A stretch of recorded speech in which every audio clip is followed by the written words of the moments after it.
What is Python? Hi, Liam.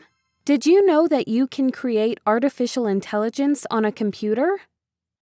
Hi, Emma. You knew that very well. I'm going to make an artificial intelligence with my laptop. I'm sure it's cool. Cool. Of course it's cool. So, I've figured out that I can make it with a Python, but I don't know much more than that. Yeah. First of all, I don't really know what a Python is, and I have no idea what to do with it. What should I do? So you came to me? Are you sure you want to do this? Yes, I'm sure I want to do it.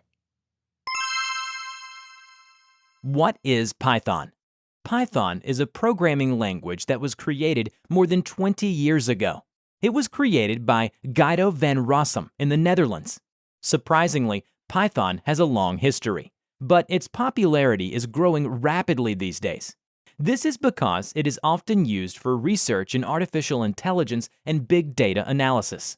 It's also used by big companies like Google, YouTube, and Pixar, and web services like Instagram, Pinterest, and Dropbox are also built in Python. So Python is a familiar programming language. Oh, I know. It was used here too. There are 3 features of Python. Feature 1. Simple program. The feature of Python is to write the program using indentation. Indentation refers to the spaces at the beginning of a code line. Where in other programming languages, the indentation in code is for readability only. The indentation in Python is very important.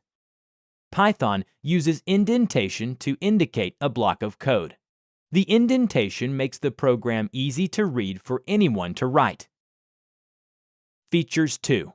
Wide variety of libraries. Python comes with a powerful standard library, so you can do a lot of things with just Python.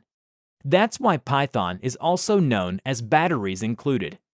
In addition, there are a lot of external libraries, such as libraries for high-speed numerical computation, image processing, and machine learning, which are often used for artificial intelligence. Feature 3. Easy trial and error. Python is an interpreted language that you can write a program and run it immediately. The language is easy to try and error, so it's also suitable for beginners. On the other hand, C and Java are called compiled languages. Compiled languages are converted directly into machine code that the processor can execute. As a result, they tend to be faster and more efficient to execute than interpreted languages. Hey, Liam, why is it called Python? It was a comedy show, but it was satirical and intelligent. Oh, that's why it's called Python. The father of Python, Guido van Rossum, said the name of the language was taken from the British comedy series Monty Python's Flying Circus. And Guido van Rossum was a big fan of the film. He was such an amazing guy who made a programming language, but he loved comedy so much. I felt so close to him.